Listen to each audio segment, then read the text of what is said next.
heavily soiled. Like Ashley's picture yesterday. I mean, from here to DM'd in her knees, she was practically. And she, by the way, did have CF, I'm sure. Okay. Oh, was it the contracted lady? Yeah. So hopefully I'll wash your hands really well. So, no, but you could smell it. Very distinctive.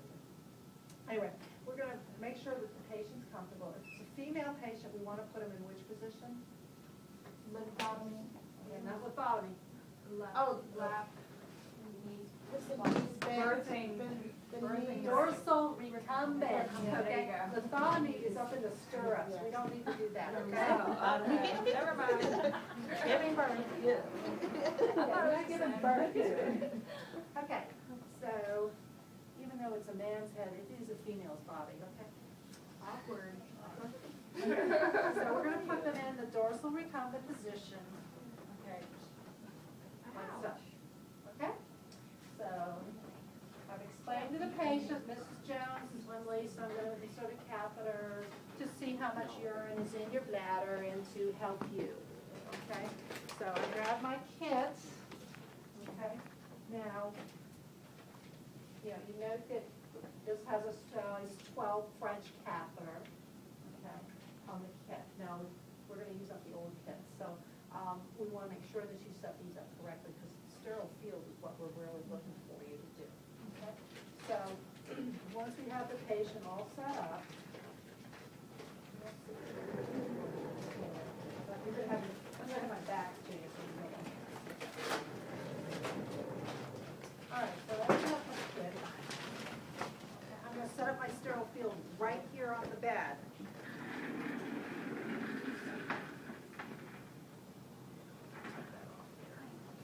Set this up. Okay, now on this kit, okay, the gloves are on first. So I can put the gloves off to the side and, you know, in some cases you may want to go ahead and put the gloves on, okay? These kits, now, I have to admit, the way these drapes are folded, you can't manipulate them without putting the gloves on and without contaminating these. So I'm going to put the gloves on first. Are those the kits we'll use when we do it? It may very well be. Would you okay if you put the sterile gloves on first? You have to open up the kit first, okay? And you can put the sterile gloves on, okay, at this point, okay? So that's why this kit has them on top. Sometimes you have your drapes on top of your gloves, okay? So I'm going to put my gloves on first. And we're going to be watching you and making sure that you put your gloves on correctly. Okay.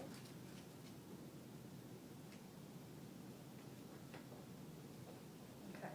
Now I can pick up my sterile field. And the way this is folded, you would never have gotten to that. Okay. Because the inside are where the edges are, the corners. It's not reality, okay? So you pick it up, okay, and you want to protect your gloves. So the way that you do that is that you wrap it like so. Okay, y'all see that? Okay, watch your thumbs though, okay? So you'll just drop that down below the patient, okay? Now this is the fenestrated drape, the one with the window.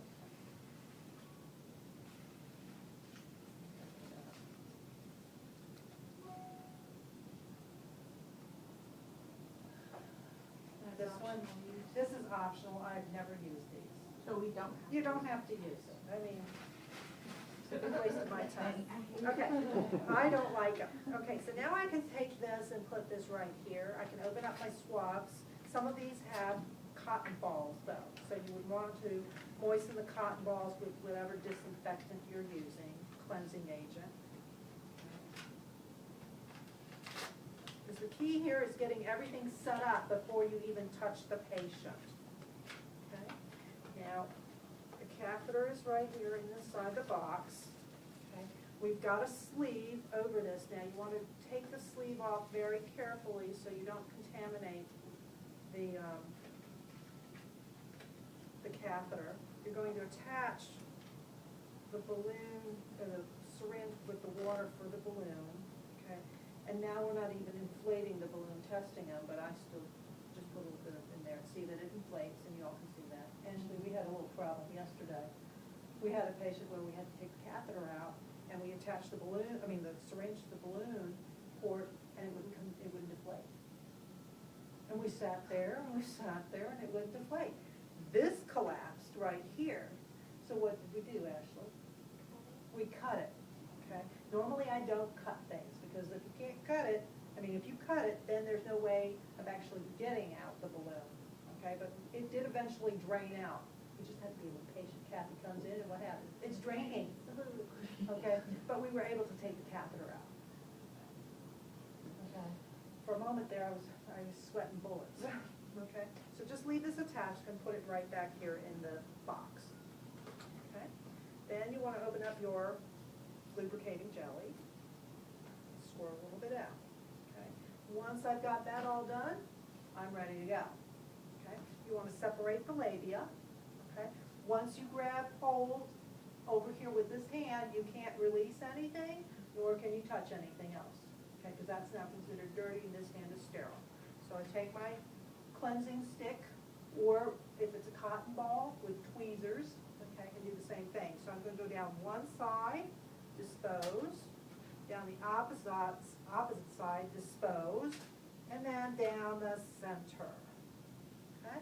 Then I'm going to pick up my catheter, dip it in the lubricant, and go right to the urethra. And for a female patient, how far do you go? Okay, 2 to 3 inches. Okay, so I'm going to insert 2 to 3 inches until I see a flash of yellow in the tubing. And what am I going to do next? 2 or 1? 1 inch. You don't need to go any further than 2. We were told to yesterday. I know. You only go 1 inch, okay? So go in 1 more inch, hold the catheter, and inflate the balloon. Okay? You're going to watch the patient's face, because in some cases you may see them, and what's happening? It's not far enough. It's not far up, okay? You may very well be inflating the balloon in the urethra. So if that's the case, then deflate the balloon, just let the plunger go back, okay? And then insert a little further, and then re-inflate the balloon. Okay? Hold the plunger down, okay, until you get all the water in the balloon, okay? And then you gently pull back until you meet resistance. And once that's the case, then you can disconnect, and you're done. I'm touching the tube with the dirty hand is fine. Right here? Hands? Yeah, right here? No, when you just took off the syringe. Yeah, I'm done. I'm done with the procedure. Okay. Okay, so you want to make sure that then after you have inserted it, you hang the tubing in the bag below the level of the patient.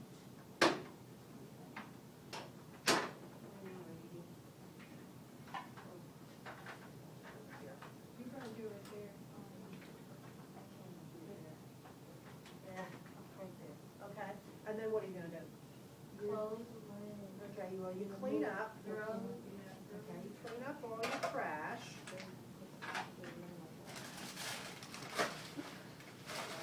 Reposition the patient.